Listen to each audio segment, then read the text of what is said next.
यहाँ पर जीएस की तैयारी कैसे करें। अब देखो जीएस जो है ना कोई बहुत बड़ा चीज़ नहीं है, लेकिन एक तरीके से यूँ समझ लो कि एक पजल है जिसकी गुत्थी कोई सुलझा नहीं पाया है। शुरू में स्ट्रेटजिकली मैं आपको बताऊँ तो यहाँ पर जीएस पढ़ना पड़ेगा।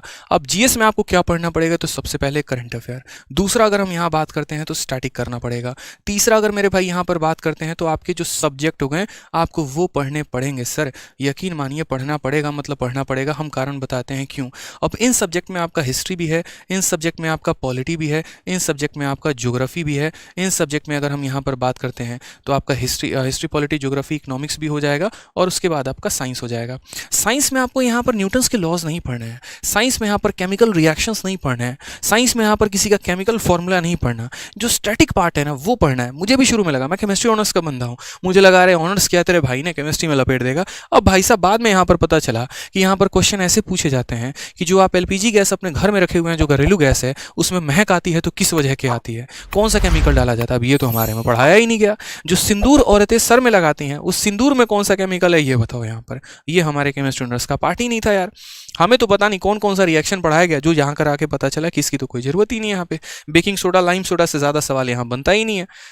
ठीक है, बायोलॉजी में हमने क्या क्या पढ़ लिया, यहाँ पर पूरा का पूरा ग्रंथ पढ़ लिया, मानव शरीर पढ़ लिया, सब कुछ पढ़ लिया, और यहाँ पर ज़्यादा से ज़्यादा विटामिन और ये सब कैल्शियम डेफिशिएंसी के ऊपर क्वेश्चन रह रहे होते हैं। ठीक है, तो ये बड़ा सिंपल सा होता है कि साइंस में बहुत ज़्यादा मेहनत नहीं करनी होती, लिमिटेड इसके अंदर भी जो स्टैटिक पार्ट होते हैं जो नहीं बदलते वो आपको पढ़ना होता है। ठीक है, उसके बाद यहाँ पर ये जो सोर्सेज हो गए भाई, हिस्ट्री इतना प्यारा है, यकीन मानो मात्र 3 पार्ट में बदला है। एक आपका हो गया एंशियंट, दूसरा आपका हो गया मॉडर्न, और तीसरा आपका हो गया मेडिएवल। आप पूरी हिस्ट्री क्यों उठाते हो, मत उठाओ ना, आप कोई एक पार्ट यहाँ पर उठा लो। जैसे मानो आप एंशियंट आपकी इच्छा नहीं हो रही, आप यार मॉडर्न हिस्ट्री से शुरू कर लो, क्या दिक्कत है, मेडिएवल से शुरू कर लो, गांधीयन एरा से शुरू कर लो, दिल्ली सल्तनत से शुरू कर लो। शुरू तो करो यार, कहीं से तो शुरू करो मेरे भाई, कहीं से। ठीक है, मैंने यहाँ से कई बार उठाने की कोशिश की, सिंधु घाटी सभ्यता, इंडस वैली सिविलाइजेशन, नहीं समझ में आता था, काली बगान और ये क्या क्या लोथल वोथल नहीं समझ में आ रहा था। फिर हमने शुरू किया मॉडर्न से, गांधी नगर से शुरू किया, इन चीज़ों को हम रिलेट कर पा रहे थे।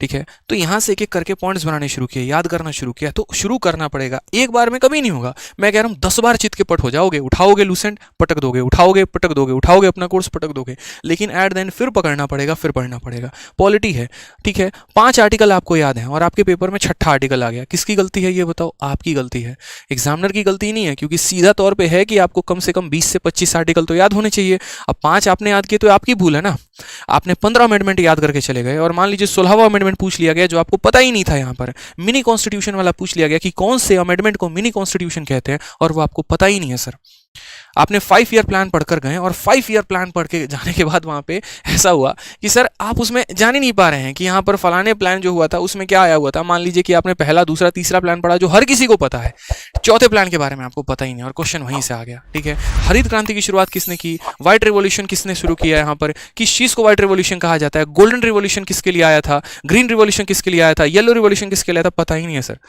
कहाँ से क्वेश्चन आएगा।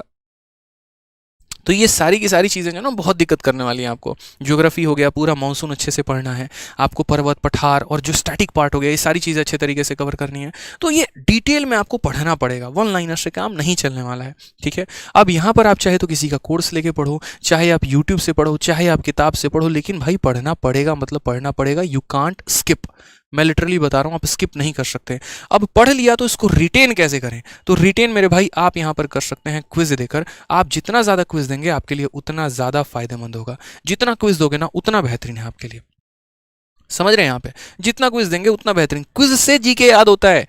यहाँ स्टैटिक का पार्ट है, अब स्टैटिक भी बहुत बेहतरीन तरीके से, बहुत चैनल्स है सर, बहुत चैनल्स है जिन्होंने ट्रिक के माध्यम से करा रखा है, बहुत चैनल्स है। नोबेल प्राइज़ को कैसे याद करें, हमारे शिवान सर इतना मेहनत करते हैं, आप देखिए एक बार, नीतू ढाका मैडम इतना बढ़िया मेहनत करती हैं, दीपक सर इतना मेहनत करते हैं। आपको जिनका कंटेंट बढ़िया लगता है आप पढ़िए ना, यहाँ पे इतने ऑलरेडी पीडीएफ है, वन लाइनर्स है, यूट्यूब पर, टेलीग्राम पर, हर जगह से सर्कुलेट हो रहा होता है। कितने सारे लोग हैं इंडस्ट्री में जो अच्छा काम करते हैं, फ्री में स्टैटिक की 600 700 पन्ने की यहाँ पर पीडीएफ बनाकर, किताब बनाकर आप लोगों तक पहुँचाते हैं। मटेरियल तो है आपके हाथ में, अब आप ही नहीं पढ़ेंगे तो दुनिया में आपको कौन आगे बढ़ाने वाला है, बढ़ा ही नहीं सकता कोई यहाँ पे। ठीक है, तो इसके ऊपर भी आपको काम करना है कि जीएस में बहुत तगड़ी पकड़ बना के चलनी है।